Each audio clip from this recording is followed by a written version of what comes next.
A todo espírito, a todo espírito encarnado, a mediunidade é inerente.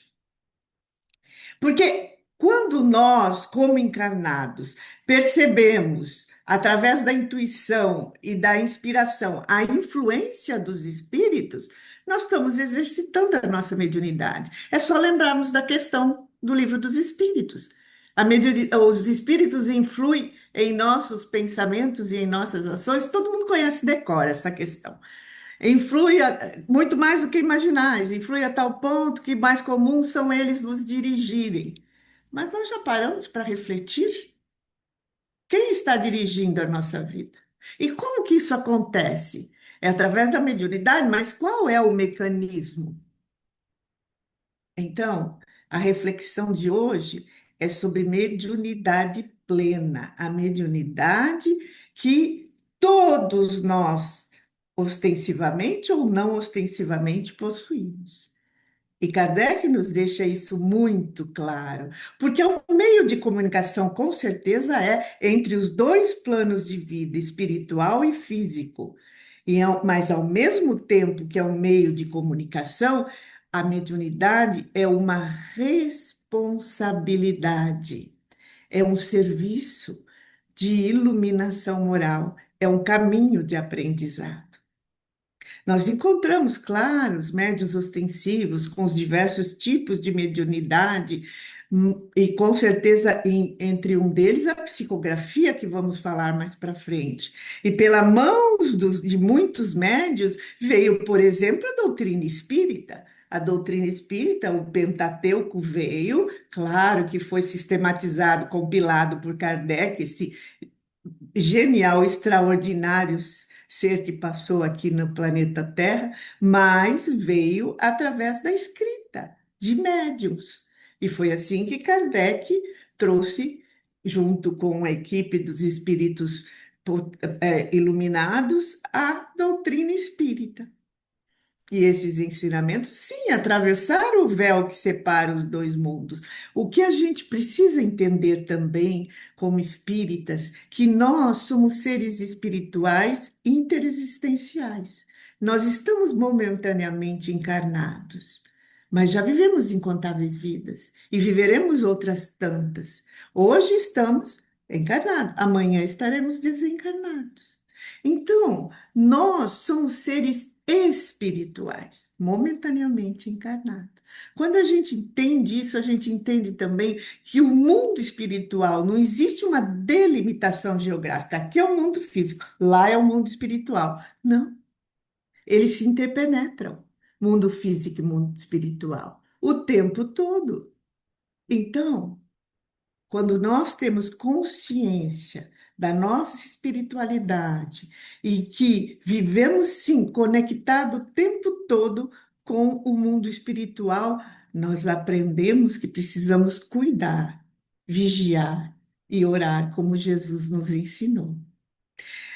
Nós temos, pela psicografia, que nós vamos falar daqui a pouco, obras fantásticas que vieram até nós através de incontáveis médios. Eu vou citar três: Chico Xavier, Divaldo Franco e Ivone Pereira.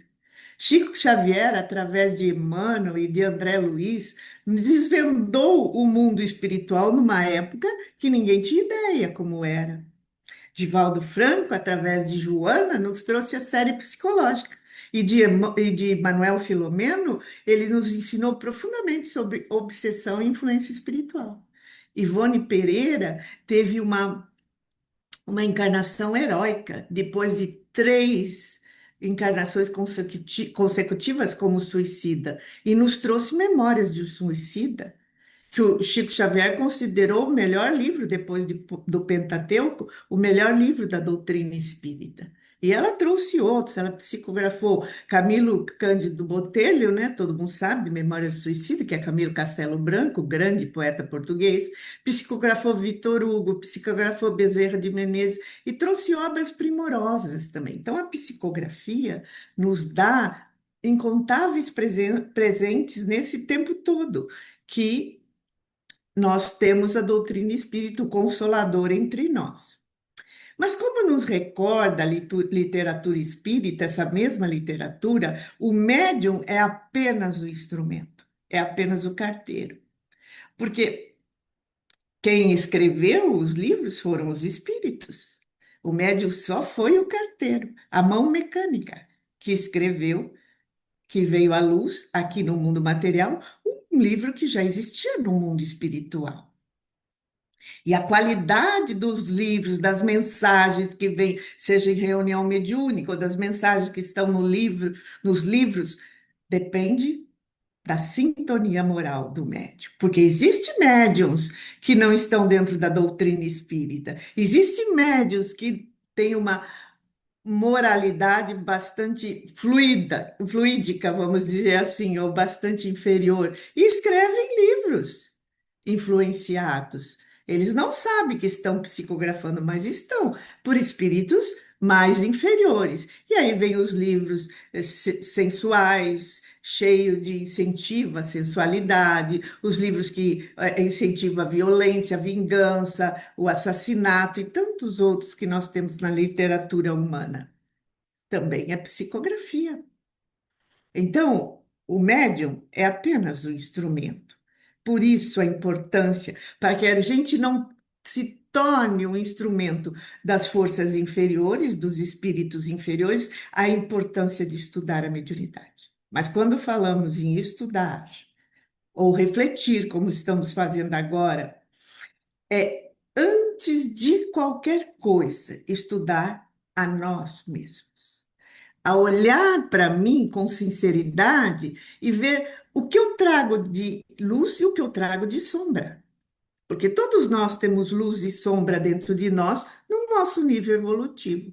Mas o que eu estou cultivando dentro de mim? Olhar com sinceridade, sem medo, porque essa faixa evolutiva que a maioria das pessoas estão nesse planeta, nós ainda trazemos muito de orgulho, vaidade, prepotência, raiva, mágoa, irritação, inveja e tantas outras dificuldades que nós ainda trabalhamos. Lógico que num grau mais suavizado, mas ainda temos. Quando acontece algum fator que estimula essa dificuldade que a gente ainda traz, ela aflora. Irritação é muito simples. No trânsito, por exemplo, há uma fechada e você se irrita, aflora aquela irritação. Se você deixar isso, dar vazão a isso, vai numa cascata. Então, estudar a nós mesmos é fundamental, porque daí nós compreendemos que nossa mente é um campo de irradiação contínua. A física quântica prova isso nos dias atuais, né? Onde pensamentos e sentimentos constroem pontes com o mundo espiritual, com o invisível. E que tipo de pontes temos construído? Ah, mas como é que eu sei disso? Se autoconhecendo, prestando atenção em você. Nós já aprendemos, e aí não é doutrina espírita, é ciência, que tudo é energia. Condensada, mais condensada, menos condensada. Isso já é aceito pela ciência. E nós também já aprendemos na doutrina espírita que quando eu penso, eu emito uma energia. Emmanuel já dizia: pensar é criar. Nós criamos com a mente. Então eu construo essas pontes. Assim, então, quando nós falamos de mediunidade, de psicografia ou de qualquer outro tipo de mediunidade, não estamos apenas falando de comunicação entre encarnados e desencarnados. Estamos refletindo sobre algo muito maior. Nós estamos refletindo sobre a responsabilidade de cada um de nós, sendo médium ostensivo ou não, de servir como canal de luz que alcança o coração humano, porque não adianta eu ter tudo isso na minha cabeça e não vivenciar no meu dia a dia, não servir de exemplo como um canal de luz que alcance os corações que estão à minha volta, minha família, meu grupo no centro espírita, meus amigos, meu grupo no trabalho formal. E eu só consigo através do exemplo. Não existe outra maneira. Pode passar, por favor? Não existe outra maneira. Com certeza não existe. E a mediunidade só surgiu com a doutrina espírita? Não, ela é muito antiga, todos nós sabemos, né? Os profetas hebreus já profetizavam o tempo todo. Mediunidade ostensiva. Nos gregos existiam os oráculos das pitonisas que eram consultadas também o tempo todo. Os caldeus, os assírios, os egípcios, todos os povos tiveram seus médiums. Sou eu que estou falando, não, é Kardec no livro dos médiuns. Pode passar? Mas também Kardec, com a sua generalidade, ele nos trouxe, em 1861, o livro dos médiuns. Foi na doutrina espírita que a mediunidade conseguiu, foi encarada como algo sério, como algo científico. E Kardec fez isso com o livro dos médiuns. Então, ele trouxe lúcidas orientações sobre esse intercâmbio e a relação entre os espíritos e os encarnados. Aí ele nos trouxe, pela primeira vez, nós aprendemos que somos influenciados pelos espíritos, que esses espíritos podem ser bons ou maus, dependendo das nossas sintonias e afinidades. Isso tudo está no livro dos médiuns. Esse livro é um tratado de ciência sobre mediunidade. Ele catalogou a mediunidade, explicou perfeitamente o que é a mediunidade, como se dá esse intercâmbio, que tipo de médiuns existe, que tipo de mediunidade existe, que tipo de espíritos existe, e nos ensinou a lidar com a mediunidade. Então, a doutrina espírita, ela sistematizou, fez com que a gente aprendesse sobre a mediunidade com o livro dos médiuns. Pode passar, por favor? E Leon Denis, esse que seria o sucessor de Kardec se ele não tivesse dado conta do recado, se não tivesse nos trazido a doutrina espírita, Leon Denis, no seu livro Depois da Morte, ele nos fala sobre isso. Ele fala sobre a doutrina espírita, sobre as reuniões mediúnicas. Ele fala que a sobrevivência e a imortalidade, até então simples esperanças, até a doutrina espírita, simples esperanças, puras intuições da alma, são de agora em diante provadas. Assim como a comunhão dos vivos e dos mortos, que é a consequência lógica disso. Aí ele está falando das reuniões mediúnicas. A dúvida não é mais possível. O homem é imortal. A morte é apenas uma mudança de estado. Então, aqui Leon Denis já nos fala que o homem é espiritual, porque todos nós sabemos que o corpo físico é mortal, o espírito não. Então, aqui ele já nos diz que somos seres espirituais. Pode passar, por favor? Então, é bom que a gente aprenda sobre mediunidade para sabermos o que fazer, como agir com as influências, se sou médio ostensivo, se não sou, como eu ajo. E lá no Evangelho segundo o Espiritismo, nós encontramos uma definição maravilhosa de mediunidade. Para conhecer as coisas do mundo visível e descobrir os segredos da natureza material, outorgou Deus ao homem a vista corpórea, os sentidos e instrumentos especiais. Com o telescópio, ele mergulha o olhar nas profundezas do espaço. E com o microscópio, descobriu o mundo dos infinitamente pequenos. Para penetrar um mundo invisível, deu-lhe a mediunidade. Então, como Deus é um Pai generosamente bom e justo, ele deu a mediunidade a todos os seus filhos, não só aos médiuns ostensivos, como muitos ainda acreditam. Não, a todos. Porque a mediunidade é um sentido, assim como a visão, o olfato, o tato, a gustação e outros mais. Muitos chamam há muito tempo a mediunidade de o sétimo sentido. Mas é um dom, uma habilidade que o ser humano tem por uma bondade divina, permitindo que esse intercâmbio existisse para o nosso aprendizado. Pode passar, porque lá no livro dos médios nós vamos encontrar que somos todos médios. Kardec fala isso no capítulo 14. Toda pessoa que sente a influência dos espíritos em qualquer grau de intensidade é médium. Essa faculdade é inerente ao homem. Então, todos nós sentimos a influência dos espíritos, todos, através desse canal que nós possuímos. E então todos somos médios. Por isso mesmo, não constitui privilégio. E são raras as pessoas que não a possuem, pelo menos em estado rudimentar. Pode-se dizer, pois, que todos são mais ou menos médios. Se todos são mais ou menos médios, se todos têm mediunidade, por que alguns têm ostensividade e outros não? É uma pergunta que nós nos fazemos. Emmanuel tem essa resposta. Pode passar, por favor? Emmanuel fala aqui, os médios, quem somos nós que temos mediunidade ostensivas? Psicofonia, psicografia, qualquer mediunidade ostensiva. Não são missionários na acepção comum do termo. São almas que fracassaram desastradamente, que contrariaram sobremaneira o curso das leis divinas e que resgatam sob o peso de severos compromissos e ilimitadas responsabilidades o passado obscuro e delituoso. Então, médiums ostensivos somos nós que precisamos de resgatar o que fizemos no passado. Então, são aqueles que contrariaram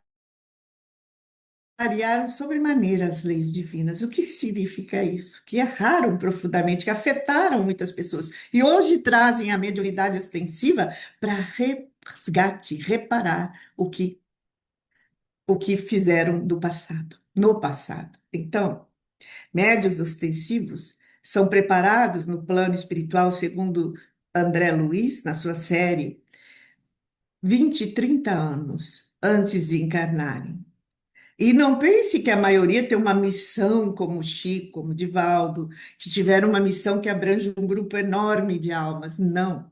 A maioria de nós, médiuns ostensivos, tem a missão no grupo pequeno em que está inserido. Com ele mesmo, em primeiro lugar, com a sua transformação, com a sua família e com o grupo de amigos do centro, de todos os tipos de amigos que ele tem. É essa a sua missão. Então, somos almas que muito erramos e somos convidados a reparar com a nossa mediunidade. Pode passar, por favor? Segundo o mentor Aulus, nos domínios da mediunidade, ele também nos revela um aspecto que todos nós precisamos aprender, sem exceção, médios ostensivos e não ostensivos. Ele nos diz que, em mediunidade, portanto, não podemos olvidar o problema da sintonia.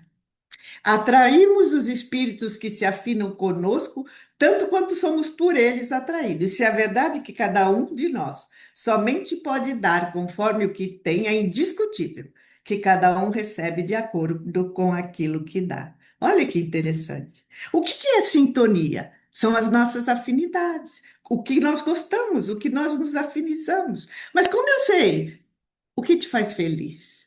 O que você gosta? O que você pensa? Ah, mas eu não sei o que eu penso. Então está na hora de começar a prestar atenção na sua mente, nos seus pensamentos. Isso são as afinidades, as sintonias. Que tipo de música eu gosto de usar? Não aquela que eu acho que eu gosto de ouvir, desculpe. Não aquela que eu acho correta de ouvir, não, aquela que me traz alegria, que me dá aquela sensação boa. Que tipo de leitura me prende, que eu não consigo parar de ler? Que tipo de post, de vídeo na internet me chama mais atenção? Tudo isso você vai aprender sobre as suas preferências, sobre o que você gosta. E quando você aprende sobre o que você gosta, você sabe quais são as suas sintonias, as suas afinidades. Porque, como ele diz, nós só damos o que temos dentro de nós, na nossa mente. Mas também eu só recebo de acordo com aquilo que eu dou. Então, eu só transmito, faço as pontes, como falou lá no início, Kardec, faço as pontes invisíveis com o plano espiritual? É aquilo que eu estou emitindo e eu recebo de volta. E Kardec nos explica, pode passar, por favor, muito bem isso na Gênese, quando ele nos fala, na Gênese, no capítulo 14 dos fluidos, ele nos fala que ele nos explica sobre os fluidos, como os nossos pensamentos vão para o plano espiritual. É muito interessante esse capítulo, muito. Claro que eu tirei um pedacinho muito pequenininho, vou comentar para explicar, mas se alguém quiser se aprofundar, é só ler na Gênesis sobre os fluidos. Kardec nos explica o caminho do pensamento. Então, eu penso, eu emito um pensamento. Nós já sabemos que Emmanuel falou que pensar é criar. Então, eu crio, eu emito um pensamento, eu emito uma energia, uma vibração, e ele vai percorrer um caminho. Ele sai da minha mente física, vai para a minha mente espiritual, que é praticamente instantâneo, lógico, e percorre como? Como Kardec nos explica aqui. Ele fala assim: sendo os fluidos, que fluidos? Fluido cósmico universal, que permeia todo o mundo material e espiritual. Desse fluido cósmico universal, tem um fluido que se chama fluido espiritual, que é o condutor dos nossos pensamentos, segundo Kardec. Sendo os fluidos o veículo do pensamento, o pensamento atua sobre os fluidos como o som sobre o ar. Os fluidos nos trazem o pensamento, como o ar nos traz o som. Então, olha que interessante, todos nós sabemos, desde o colégio, do início dos nossos estudos formais, que o som se propaga pelo ar. Então, eu sei que o som se propaga pelo ar. Eu não vejo o som andando pelo ar, mas ele se propaga. É a mesma coisa. Eu não vejo meus pensamentos indo embora pelo plano espiritual, mas eles se propagam pelos fluidos espirituais. Se eu ligo uma rádio, FM ou AM, vai sair naquela rádio ou naquela TV o som daquele canal. Se eu quiser mudar, eu posso mudar de canal, eu vou para outra rádio, vai sair o som da outra rádio, da outra TV. Elas não se confundem e não se cruzam. Uma invade o lugar da outra, não. É assim com os nossos pensamentos. Eles vão para o endereço certo. E Kardec fala isso em seguida. Pode-se dizer, pois, sem receio de errar, que há nesses fluidos ondas e raios de pensamento que se cruzam sem se confundirem, como há no ar ondas e raios sonoros. Então, os pensamentos não se confundem, não se cruzam e não vão para o endereço errado. Então, se eu emito um pensamento elevado, esse pensamento vai para os meus benfeitores, anjos de guarda, ele vai por esse caminho e volta para mim como energia de incentivo para mim continuar trabalhando, para mim continuar mudando. Por isso que às vezes a gente está lendo uma mensagem ou fazendo uma oração e sente aquela sensação boa que dá aquele aconchego no coração. É voltando para nós. E volta também, claro, com os nossos protetores, os nossos espíritos, protetores, anjos de guarda, nos incentivando a continuar no caminho. Ao mesmo tempo, quando eu emito um pensamento de raiva, de querer machucar o outro, de querer aprontar alguma peça para aquele outro, de ódio, de mágoa, vai o mesmo caminho, o endereço certo, e vai até os espíritos que sentem raiva, ódio, mágoa, que são zombeteiros, que são inferiores e querem aprontar com todos os que estão encarnados, e volta para mim com sugestões piores ainda, e também com companhias não agradáveis. Esses espíritos vêm para nos influenciar, porque eu abri condições deles fazerem essa influência. E Kardec, nesse capítulo, cita um exemplo que eu gosto muito, porque esclarece muito. Ele cita um exemplo perfeito. Diz que um homem estava impassível. Eu já imaginei uma pessoa sentada numa poltrona e pensando. E aí ele fala: esse homem tem um desafeto e tem a ideia de matar outro homem. E ele planeja esse assassinato item por item em sua mente. Planeja como um filme, ainda fala Kardec. Desde o encontro, todo o assassinato com detalhes. Aí Kardec fala que no mundo espiritual esse homem já cometeu o assassinato. Então, esse filme viaja pelo mundo espiritual, através do fluido espiritual, e ele já cometeu o assassinato. Vai até os espíritos inferiores, cruéis, que incentivam o assassinato, a crueldade, e volta para ele com incentivo para realizar isso no plano físico. Aí Kardec fala que se isso vai acontecer ou não no plano físico, depende de uma série de questões, mas ele já cometeu assassinato no plano espiritual. Agora eu fico pensando, Jesus lá no seu evangelho, há mais de 2000 anos, nos diz, aquele que cometeu adultério em pensamento, já cometeu o adultério. É disso que Jesus estava falando. No plano espiritual, já cometeu o adultério. Se vai acontecer no plano físico, é outro detalhe. E é isso que Emmanuel também quis dizer com pensar é criar. Nós criamos uma realidade pensando. Se essa realidade vai se transformar em verdade no plano físico, depende, mas no plano espiritual já aconteceu. Então, a importância de nós cuidarmos com o que pensamos, com o que deixamos penetrar na nossa mente, porque é aí que tudo acontece. Pode passar, por favor. Então, mediunidade não basta por si só, é que eu continuo dizendo Aulus no Domínios da Mediunidade.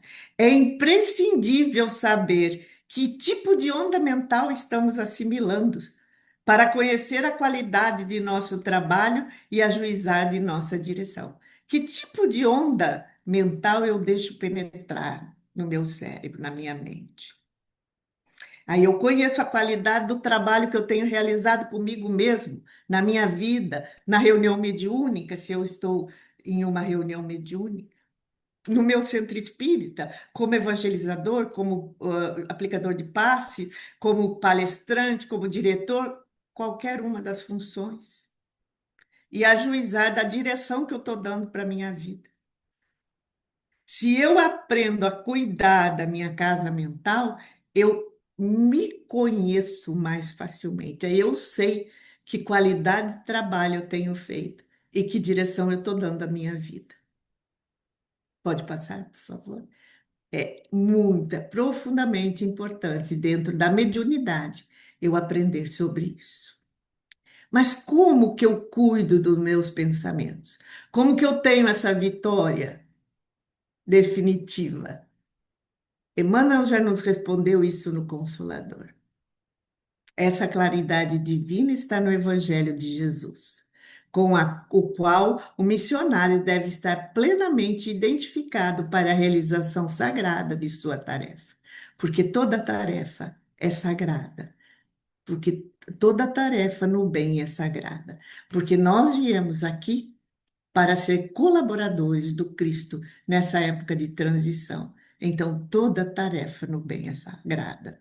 Não existe nenhuma mais importante que a outra. O médium sem evangelho pode fornecer as mais elevadas informações aos quadros das filosofias e ciências da Terra. Pode ser um profissional de nome, um agente de experiências do invisível, ou seja, um médium maravilhoso, mas não poderá ser um apóstolo pelo coração, porque não internalizou os ensinamentos, não trouxe para a vida dele. Pode ter um intelecto maravilhoso, ser uma sumidade intelectualmente falando, mas o coração está em sombras. Por isso a importância de nós aprendermos a viver como cristãos espíritas, sabendo que a nossa tarefa é principalmente conosco mesmo. Pode passar, por favor? E aí nós vamos falar um pouco dessa. essa médium maravilhosa, não sei se vocês conhecem, a Ivone Pereira, ela já desencarnou, já faz algum tempo. Ela foi conterrânea de Chico e de Divaldo, era uma grande amiga deles, e ela foi três encarnações seguidas suicidas. E quando ela foi reencarnar aqui no Brasil, ela teve uma opção: ela reencarnava como média ostensiva, teria uma vida terrível, com privações físicas, profissionais, emocionais, todo tipo de privação, ou reencarnava de um corpo totalmente deformado e sem nenhuma condição de usar o corpo dela para alguma coisa. Ela preferiu a mediunidade.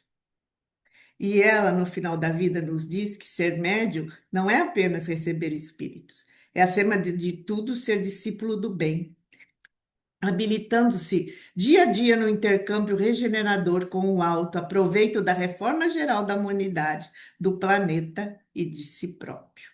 Então, ser médium é a reforma interior. Com isso, você ajuda a reforma do planeta e da humanidade. É isso que ela nos diz.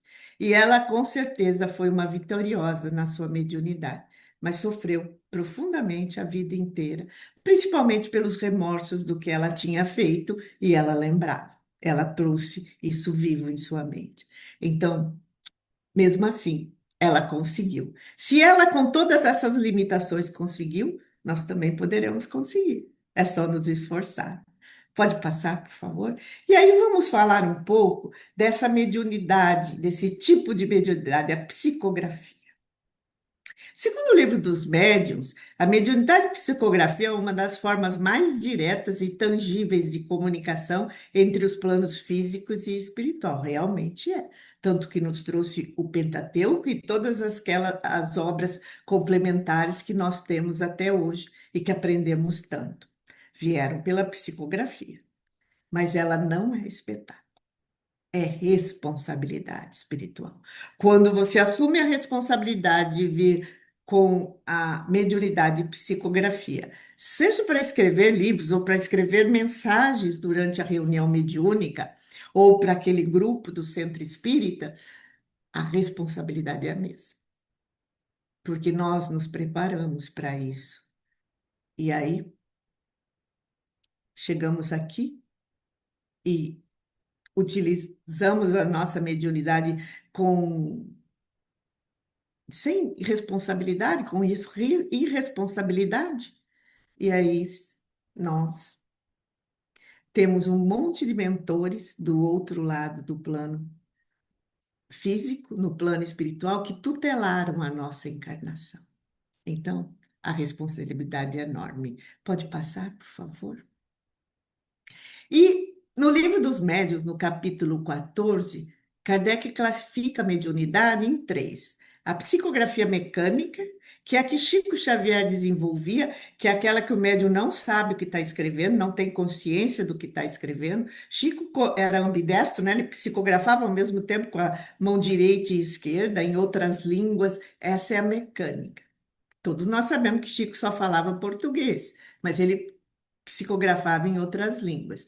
E com as duas mãos. Mecânica, ele não tinha consciência do que estava escrevendo. A semimecânica, que é aquela que o médium inicia escrevendo, porque, lembrando, a mão é apenas o objeto que o espírito controla para escrever. Então, o médium, ele não tem controle do que ele está escrevendo. Ele vai escrevendo.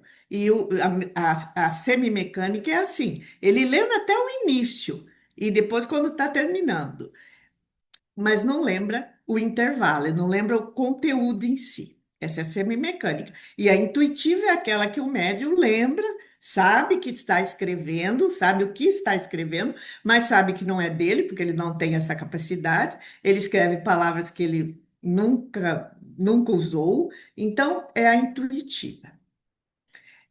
Eu tenho essa mediunidade, eu tenho algumas mediunidades. Essa é uma das que eu tenho, a psicografia. E antes do livro Histórias de Vidas, eu escrevi dois livros de mensagens, Páginas Consoladoras e Da Crisálida à Borboleta. São livros de mensagem do Espírito Isabel de Lima. Esses livros e a psicografia que eu geralmente faço é semimecânica. Eu começo até sei na primeira frase o que eu estou escrevendo. Aí eu acho, quando eu volto e percebo, tô consciente de novo, eu acho que passou assim 5 minutos, 10 minutos. Eu vou ver, passou quase uma hora. E a mensagem já está toda escrita. Não lembro, tenho que ler para me saber o que eu escrevi. Essa é a semimecânica, é que eu mais utilizo. Às vezes utilizo a intuitiva. Eu sei o que estou escrevendo, eu sei as palavras, mas eu não sou escritora. Se você me dá um texto para me escrever, eu, Zeila, fica horrível. Eu não sei fazer. Eu tenho um português até razoável, não é excelente, mas é razoável, mas eu não tenho uma gramática maravilhosa. E você, se ler os livros, vai perceber que tem palavras. Antigas, palavras que a gente não usa no habitual. Então, aí você percebe que não é seu, porque você não tem aquela capacidade, mas está ali, está escrito, foi utilizado a sua mão para isso. São os três tipos de mediunidade por psicografia que existe, segundo Kardec. Mas a psicografia em si, quando o médium é, ele é psicográfico, mas isso também vale para psicofonia, para vidência, para audiência, para todos os tipos de mediunidade. O principal é a disciplina, porque exige muita disciplina. Ser médio ostensivo exige muita disciplina. Disciplina mental é fundamental. Se eu não cuido da minha casa mental, o que que eu vou exteriorizar para o plano físico que vem do plano espiritual? Que tipo de mensagem, que tipo de atendimento, que tipo de evidência eu vou ter se eu não cuido da minha casa mental? Então, a disciplina. Por isso que Emmanuel já falou para o Chico Xavier 3 vezes, né? Disciplina, disciplina, disciplina. Fundamental. Sem a disciplina mental, eu não vou ter uma sintonia moral com os espíritos superiores. Não vou, com certeza. Por isso a importância da disciplina mental. E para isso eu preciso estudar. Estudo. Não só de mediunidade, estudo doutrinário, da doutrina espírita. Porque eu preciso entender a doutrina espírita para entender da mediunidade. E tendo isso em mão, eu consigo realizar no meu dia a dia a reforma íntima. É fundamental. Se eu não me conheço, como eu vou perceber o que entra na minha mente, o que eu permito que chegue na minha mente? Às vezes, mesmo você trabalhando muito, vem na sua mente uns pensamentos totalmente esdrúxulos, totalmente fora do seu padrão. Você fala, meu Deus, que pensamento é esse? É claro que é interferência espiritual, influenciação espiritual. Você percebe claramente que não é seu. Quando você está atento, vigiando, como falou Jesus. Mas quando você não está, você deixa que esse pensamento tome corpo, e aí você já sintoniza com algo que vai te incomodar. Pode passar, por favor. E aí, nós temos algumas instruções que eu sintetizei aqui, mas o instrumento não é a mão que escreve, é o coração que serve. Não adianta você escrever poemas belíssimos se o seu coração não está receptível a ele. Porque é bom para os outros, mas e para você? Você é a sua primeira missão. Você e sua família. Se você não coloca seu coração, seu amor, quando eu falo coração, estou falando de amor, o seu amor naquilo que você faz, que tipo de caridade você está fazendo com você ou com o outro? Porque o serviço no bem exige amor, disciplina, perseverança e reforma íntima contínua o tempo todo. O serviço no bem exige esses conceitos. Ah, mas então eu nunca vou conseguir. Mas ninguém está dizendo que o amor precisa ser perfeito, se a disciplina nunca vai falhar, se a perseverança também de vez em quando não dá uma baqueada, e se às vezes você fica incomodado com a reforma íntima. É claro que tem isso no meio. Ninguém é perfeito, nós somos imperfeitos e vamos errar o tempo todo. Por isso, a necessidade da perseverança. Errei? Errei. Errei aonde? Errei aqui. Tá bom, da próxima vez eu não erro. Daí 5 minutos você faz de novo, a mesma coisa. Eu canso de fazer isso. Mas eu desisto? Não. Como que eu vou desistir de mim mesmo? Eu continuo tentando até aprender. Disciplina, disciplina, disciplina. Esse é o trabalho no bem principal. Você se esforçar e continuar, apesar dos equívocos, apesar dos erros, mas não desistir nunca. Porque nós precisamos entender que a doutrina espírita nos ensinou sobre mediunidade, e como diz Emmanuel, a mediunidade é luz que deve iluminar, mas jamais incendiar. Não deve trazer tristeza, trazer más notícias que eu digo é ensinar o mal. Ensinar o mal, ensinar a ter raiva, ensinar a ter mágoa. Ah, mas médium faz isso? Sim. Nós temos médios, não dentro da doutrina espírita, que fazem isso. Pelo menos que eu saiba, né? Que eu saiba, na doutrina espírita eu não conheço nenhum. Mas, é lógico que tem alguns que falam algumas coisas desconexas, mas todo mundo erra. Agora, incendiar, tem muitos que incendeiam. E aí, como as pessoas de fora não sabem diferenciar o que é da doutrina espírita do que não é, tudo vai para conta da doutrina espírita. Mas são os caminhos de aprendizado de todos nós. Então devemos levar luz, e luz nós levamos com o nosso coração, com o nosso trabalho no bem, com a nossa perseverança e com a nossa disciplina. Pode passar. E esse livro que eu, junto com a Sirene Melhorança, uma amiga maravilhosa, uma amiga irmã, esse livro Histórias de Vidas, que psicografamos, é um livro que traz histórias de pessoas reais, de pessoas que viveram, assim como nós, sofreram, erraram nesse planeta, e eles explicam como foi a vida, o que aconteceu no momento da morte, da desencarne, e como foi a chegada no plano espiritual, o que aconteceu com eles. Então, tem N histórias, né? Esse livro nós começamos faz muito tempo, e, e daí veio a pandemia, na pandemia a Sirene desencarnou e o livro já estava pronto praticamente. E aí nós demos continuidade e a editora Espiritizar publicou, assim como os outros, depois, claro, de passar pelo Conselho Editorial Federativo aqui, que existe, ser aprovado, revisado, esse livro veio à luz. E tem N histórias e muitas, muitas delas de espíritas falidos. Nós sabemos, né, que no Eurípides Barçanufo ergueu um hospital, o Hospital Esperança, no plano espiritual, para acolher os espíritas que estavam falindo aos montes e continuam falindo. A maioria deles, porque sabem muito da doutrina, entende profundamente da doutrina espírita, do espiritismo aqui, no intelecto, mas não assimilaram para a sua vida, não usaram a doutrina espírita para a sua transformação real. Então, são 41 histórias que vão nos contando, tem de espíritas e não espíritas, mas tem de muitos, muitos espíritas. A primeira, a lição, a história número 4 fala já de um espírita intelectual.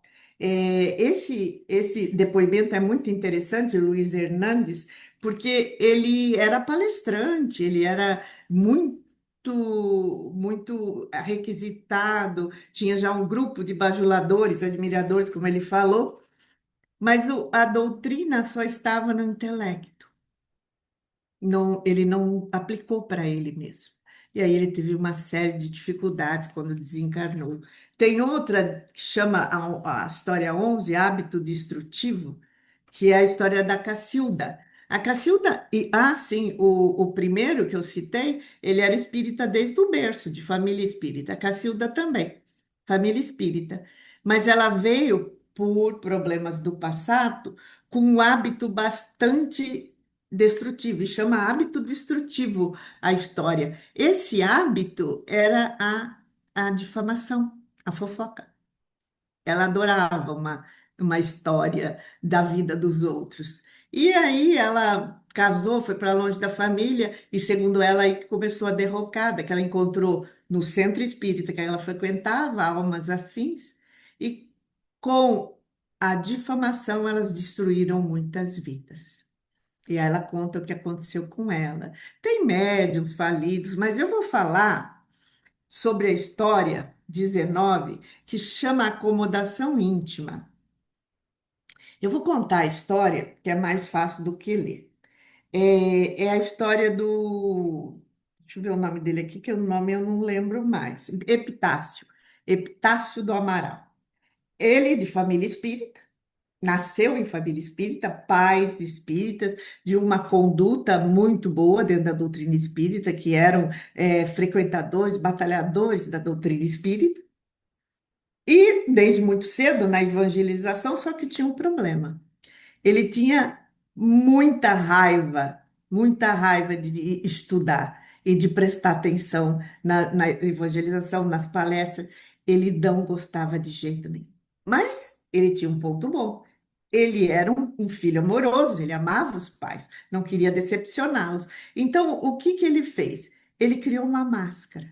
Ele resolveu, muito jovem, como ele diz, que ele ia fingir que prestava atenção. Então, ele botava a máscara de prestar atenção, ficava ouvindo, com a mente totalmente dispersa, pensando em tudo menos do que ele estava ouvindo, e ele fingia que estava prestando atenção na evangelização, na palestra, e assim foi a vida inteira.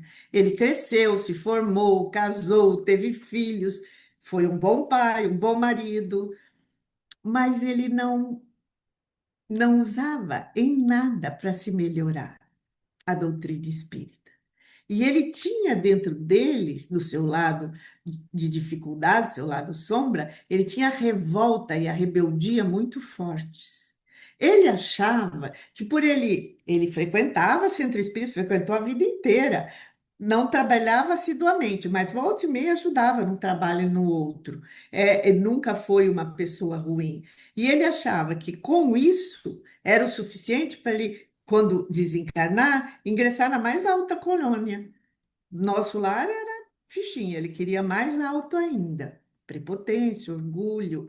E ele descobriu, com 68 anos, ele começou a sentir algumas diferenças, descobriu que tinha um câncer bastante agressivo no estômago e com metástase já no pâncreas. Ele se revoltou profundamente. Onde já se viu como Deus pode fazer isso comigo? Eu sempre fui uma pessoa tão boa. A fé de troca, a fé primária. Eu vou ser bonzinho e o Senhor não me castiga. Era isso que ele pensava. E quantos de nós, nas horas de provações, não nos rebelamos nos dias atuais? Muitos de nós. Então ele se rebelou. Ele ficou profundamente revoltado com Deus e perdeu toda a fé dele. Perdeu não, porque ele não a tinha, mas o pouco que ele tinha desapareceu. E morreu 3 meses depois, desencarnou, entre muito sofrimento físico e moral. E ele desencarnou e não saiu, grudou no corpo físico dele. E apesar dos esforços dos pais dele, que já tinham desencarnado, que tinham méritos para isso, e dos benfeitores de retirá-lo, de desligá-lo do corpo, não conseguiu, porque ele pegava o corpo e chacoalhava. Ele queria fazer o corpo voltar à vida, segundo relatos dele. É lógico que ele não conseguiu. E dias depois, quando ele percebeu, sentiu a dor dos vermes devorando o corpo dele, enlouquecido de dor, conseguiram desligá-lo e ele foi para um hospital num posto de socorro espiritual, no umbral, para ser atendido. Foi por mérito dos pais dele, não dele.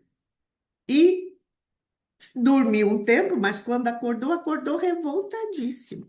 Que era um absurdo, como Deus fez isso com ele, revoltado, rebelde, e começou a discutir, a brigar com as pessoas do posto de socorro, com os espíritos que ali estavam atendendo a ele.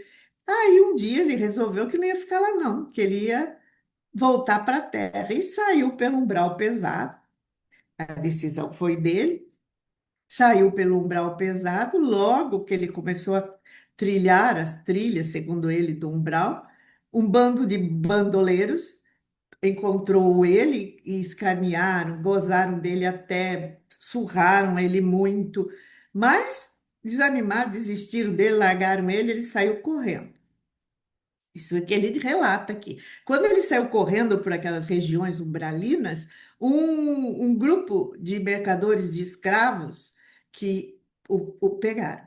Eles pegavam espíritos assim, rebeldes, e mercadeavam, vendiam para falanges obsessoras. E ele foi vendido por uma dessas, para uma dessas falanges. E revoltadíssimo.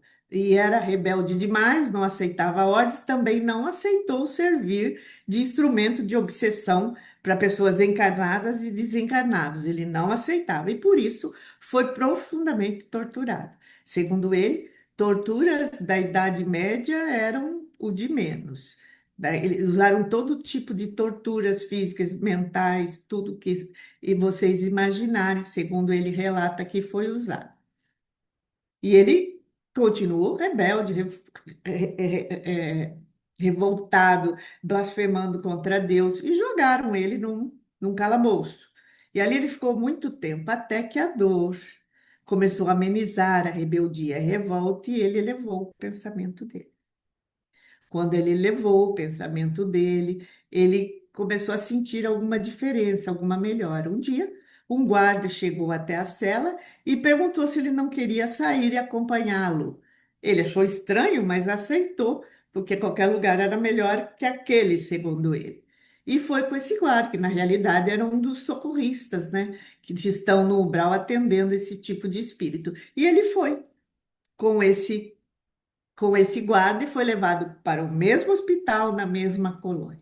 Ele disse que sentiu muita vergonha, mas foi agradecido ainda porque se livrou daqueles torturadores. E aí ele conseguiu começar a reforma íntima. E hoje ele fala, 10 anos depois dele ser socorrido pela segunda vez, ele é um trabalhador do Cristo e trabalha nesse mesmo posto de socorro que ele foi atendido e pretende um dia voltar à Terra e refazer o trajeto dele. E aí, em cada história, depois de cada história, tem as considerações dos mentores.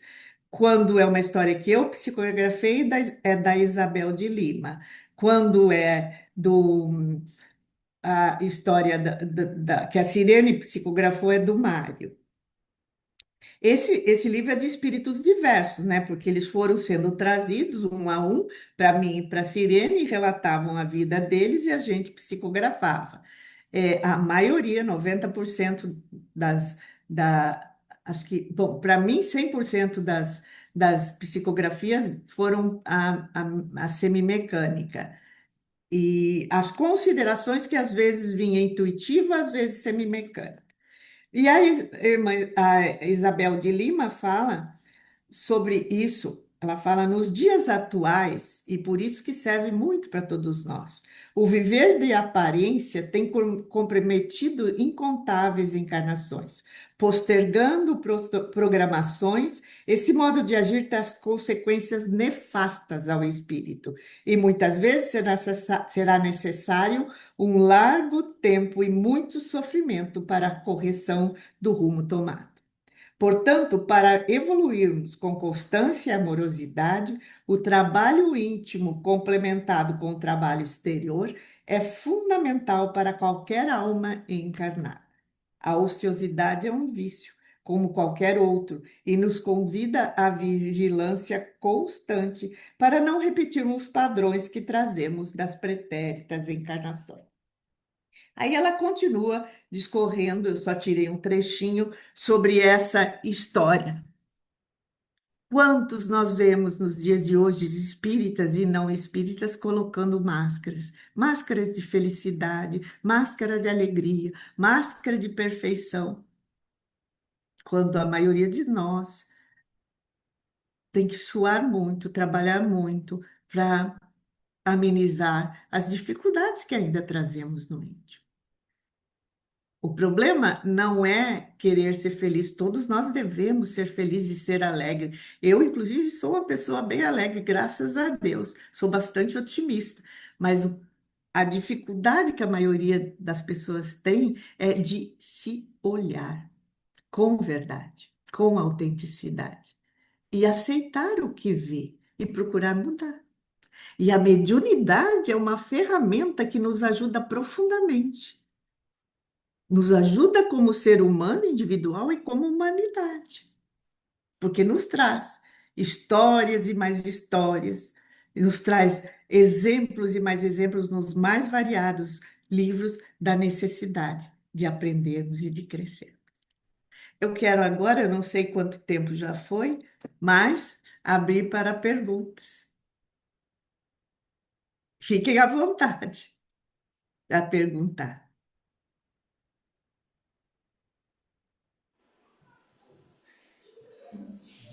Gratidão, Zeila, pela palestra.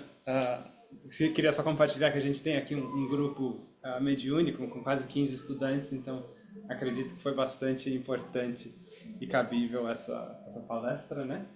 E como a Zeila falou, se vocês tiverem alguma pergunta, a gente já passou um pouquinho do tempo, mas por favor, se tiverem alguma pergunta. Desculpe se eu me alonguei demais. Não, eu que demorei para começar. Gratidão. Eu tenho uma curiosidade. Fale. Zeila, gratidão, meu nome é Mariana, gratidão pela palestra, bem elucidativa, sempre aprendendo, muito bom. Curiosidade, com que idade você começou a ter mediunidade? E você já era espírita? Como é que foi, se você pudesse compartilhar um pouquinho assim da sua trajetória? A minha história é bem interessante. Não, eu não sou de família espírita. Aliás, eu sou a única espírita na minha família. A minha família é toda evangélica, família de origem, né? E meu marido e a família dele são todos católicos. Nós não temos problemas com isso, tá? Nunca tive. Mas eu percebi a minha mediunidade quando eu era adolescente, evangélica, minha mãe evangélica, todos evangélicos, e eu comecei a ver coisas na época horríveis, né? E eu assustava muito, eu ficava apavorada. E aí minha mãe achou que eu estava me tornando esquizofrênica e me levou para o neurologista, aquele caminho que a maioria que não é espírita toma, né? O neurologista me receitou aqueles medicamentos e eu tomei no começo, mas depois eu comecei a perceber, eu já era adolescente, uns 15, 16 anos, que eu ficava grogue e me recusei a tomar e resolvi estudar. Eu sempre gostei de estudar. Comecei a estudar sobre o que era isso. Na época, eu ia para as bibliotecas, porque não existia internet. E lá eu descobri a parapsicologia. Aí eu comecei a entender o que estava acontecendo. Na época, 1960, 70, 75, por aí. Nessa faixa de 70, 70, eu descobri a parapsicologia. Naquela época era moda a parapsicologia. Aí eu comecei a estudar sobre isso. E um primo de segundo grau, ele descobriu que eu estava estudando parapsicologia e ele conhecia a doutrina espírita. Aí ele chegou até mim e falou: Zeila, você não quer ir no centro espírita? Você vai entender o que está acontecendo com você. Falei: ah, vou, né? E fui. Isso era já 79, 80, uma coisa assim. Fui no centro espírita, gostei muito, mas não me tornei espírita aí.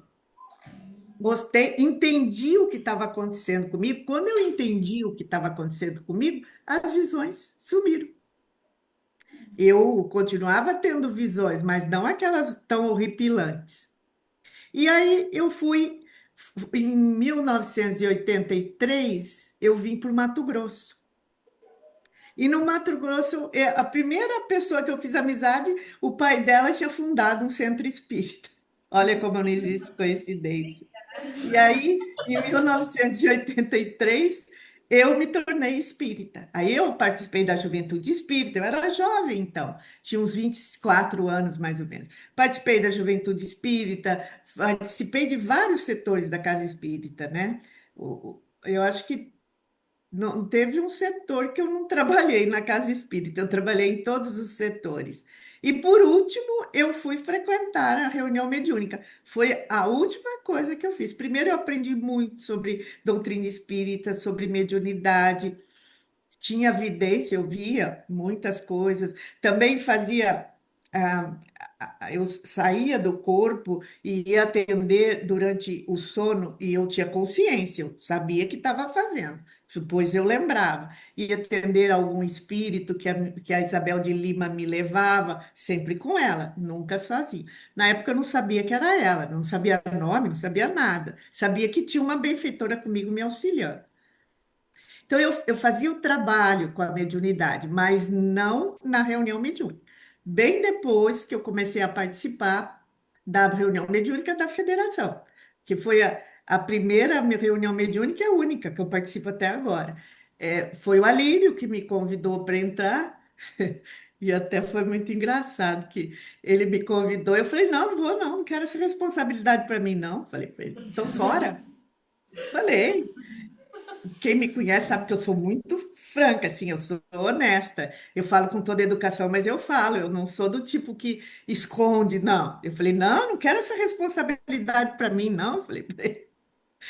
E saí. Quando eu saí da sala dele, isso lá no Plenitude, que ele tinha me chamado para convidar. Quando eu saí da sala dele do Plenitude, a Sirene, essa que escreveu o livro depois comigo, estava na porta e falou: Zeila, vem cá. Ela era minha amiga, eu sempre fomos muito amigas. Aí eu entrei na sala dela, ela me espinafrou com toda educação, com uma gentileza e com uma amorosidade, mas falou: o que que você pensa que você está fazendo com a sua vida e daí para frente?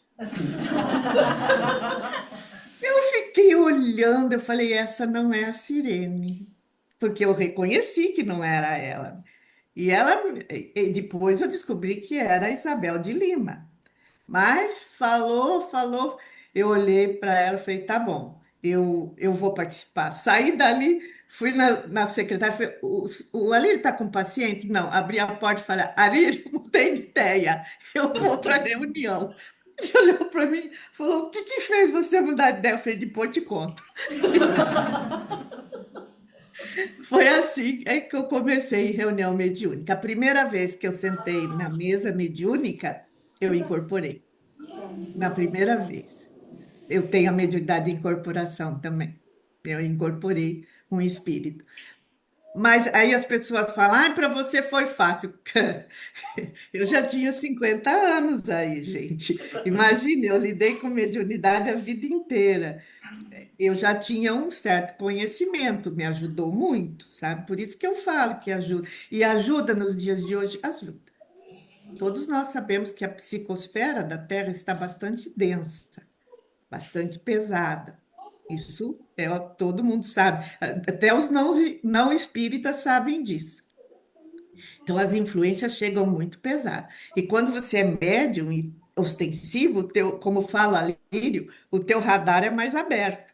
Então, os cuidados são muito maiores. Então, se você é médio ostensivo, eu acho que isso também é importante para quem não é ostensivo, tá? Mas se você é médio ostensivo e frequenta ambientes de energia pesada, é complicado.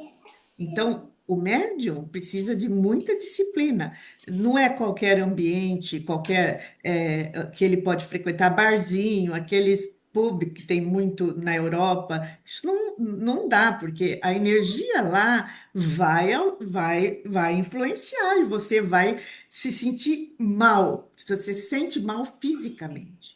Aí dá dor de cabeça, dor de estômago, enjoo. Isso tudo dá quando você permite isso. Bebida alcoólica é impraticável com a mediunidade. Por quê? Pelo simples motivo, que tipo de espíritos você vai sintonizar bebendo? É só isso, não precisa mais nada. Então, você tem que ser uma série de renúncias. Mas, ao mesmo tempo, você tem o amparo dos benfeitores se você estiver fazendo um bom trabalho. Isso não significa que você não vai ter problemas, ao contrário, você vai ter mais problemas. Olha lá Chico Xavier, gente. Olha Divaldo Franco. Olha Ivane Pereira. Uma vida cheia de renúncias e de dificuldades. Mas o que é importante? O compromisso. O compromisso que eles assumiram, o compromisso que eu assumi. Eu, apesar de ter vindo de uma família que não tinha nem ideia do que era a doutrina espírita, eu consegui, pelos caminhos tortuosos, eu consegui aprender e chegar até o que eu tinha me programado a realizar lá atrás, antes de reencarnar. E tem, claro, quando você aprende a usar a sua mente a seu favor, você tem as alegrias de uma paz no coração que você consegue, mesmo nesse mundo ainda bastante conturbado, né? Você consegue, você tem as alegrias. O trabalho no bem, seja na reunião mediúnica, na evangelização, na palestra, na diretoria da reunião ou da casa espírita, no trabalho de caridade, qualquer que seja o trabalho. O trabalho no bem te traz consolo, te traz amparo, te traz alegrias, te traz um monte de benesses que quando você está maduro espiritualmente, você reconhece. Então, a mediunidade não é privilégio, gente. A mediunidade é responsabilidade. E se vocês têm uma reunião mediúnica, que bom, porque vocês estão colaborando com Jesus na melhoria do nosso planeta. Porque as reuniões mediúnicas atendem esses espíritos conturbados, esses espíritos que não sabem que desencarnaram, esses espíritos que estão perdidos, e as reuniões mais antigas, mais de desobsessão, atendem suicidas, componentes de falanges, dos vários tipos que tem no plano espiritual, e tantos outros espíritos mais. E a gente sabe da necessidade desses atendimentos para melhorar o padrão nosso vibratório. Nosso que eu digo é a humanidade. Respondi para você, meu bem? Sim, gratidão por compartilhar, muito interessante. Não é coincidência que a sua família não é espírita, né? E você talvez veio mostrar para eles, consolador. Sim. Hoje, todos da minha família, todos, e da família do meu marido, quando tem um problema mais da nível espiritual, liga para mim, Zeila, está acontecendo isso, isso, o que que eu faço? Pesquisei lá, né? Porque é aquela história, o exemplo é fundamental. Eu construí minha vida baseado no Evangelho de Jesus e no Consolador. Então, graças a Deus e aos esforços de todos nós, eu tenho uma família, a família nuclear, que é meu marido e meus filhos, meu neto, minha nora, nós temos uma família bastante harmônica. São os espíritos que nos amamos, com todas as dificuldades que trazemos, mas nos amamos. É lógico que, como toda família, a gente tem as dificuldades da gente, mas a gente consegue se harmonizar e isso reflete no ambiente que você está. Eu tenho um casamento de 40 anos que eu sou casada. E eu e meu marido temos um relacionamento muito respeitoso e muito amoroso. Então, isso também reflete. A gente conseguiu isso assim? Claro que não, gente. Que é isso? Ninguém aqui é uma perfeita, ao contrário, somos extremamente imperfeitos. Mas nós aprendemos a conversar, a olhar para o outro, a aceitar o outro como ele é. Eles me aceitam como eu sou e eu aceito eles como eles são. Mas a gente conversa para ir melhorando. Isso nós aprendemos, é um sistema que deu certo conosco. Isso foi construído ao longo de 40 anos. Não foi mágica, nem alma gêmea, isso não existe. Eu não acredito, pelo menos, isso. Acredito em afinidades. Existem almas mais afins, com certeza. Mas almas perfeitas, gêmeas, que está tudo certinho, no nosso nível Evolutivo eu não conheço e não sou muito de acreditar. Acredito sim, que eu, por exemplo, hoje eu olho para meu marido, a gente tem muito mais afinidades que quando começamos, porque nós fomos burilando, aprendendo, crescendo. Claro que tivemos incontáveis crises, problemas, dificuldades, como todo mundo tem na trajetória da vida, né? Isso que é importante, eu sempre falo nas minhas palestras, as pessoas falam assim, ah, mas eu errei. Claro que errou, meu filho, você está encarnado num mundo imperfeito, você vai errar. O importante é não desistir. Errei, tudo bem, vou aprender com esse erro. Errei de novo, aprendo. Errei de novo, aprendo. Nunca desistir. Continuar sempre tentando, com você e com o outro. É claro que nos dias atuais, e para que haja um relacionamento harmônico, precisa de duas pessoas, ou de todas as pessoas que estão nesse relacionamento, quando envolve filhos.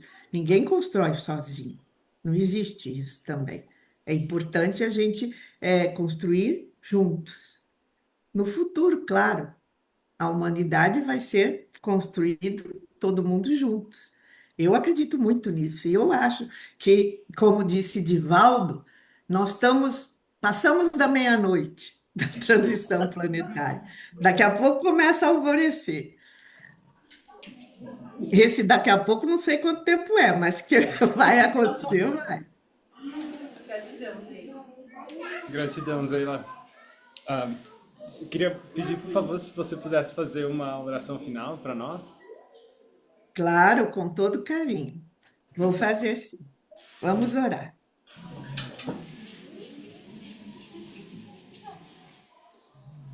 Senhor Jesus, sol que ilumina nossas vidas e que nos dá amparo, nós vos pedimos, Senhor, que nos auxilie a entender e agir como tu nos ensinaste. Sabemos, Jesus, que estará conosco até a consumação dos séculos. Por isso, sabemos também que, como bom pastor, nos espera amorosamente. Por isso, Senhor, auxilia-nos a trilhar o caminho que tu nos ensinaste para chegar até Deus, porque sabemos que o Senhor é o caminho, a verdade e a vida. Por isso, Senhor, estamos aqui. Ampara todos que assistiram esta palestra. Ampara esse grupo do Canadá, para que eles possam, Senhor, cada vez mais aprender com os teus ensinamentos e com o consolador que tu permitiste que chegasse até nós. Aprendendo, internalizando e crescendo, Senhor, porque sabemos que a direção é sempre o crescimento. Auxilia-nos, Senhor, a sermos cada vez mais cristãos verdadeiramente em nossos corações. E assim, Senhor, individualmente, formando um grande elo, auxiliar-te como cooperadores nessa transição tão necessária a toda a humanidade. Gratidão, Senhor, pelo teu exemplo. Gratidão, Senhor, pelas oportunidades de aprendizado. Gratidão, Senhor, por esta encarnação. Gratidão, Senhor, por existir. Que assim seja. Gratidão novamente, querida Zeila, por Eu que aceitar o nosso convite e agradeço. por ajudar tanto a nossa casa aqui, viu? Qualquer dúvida, mandem um WhatsApp que eu respondo com o maior carinho. Perfeito, gratidão. Um ótimo domingo. Tchau, tchau. Ótimo domingo. Tchau.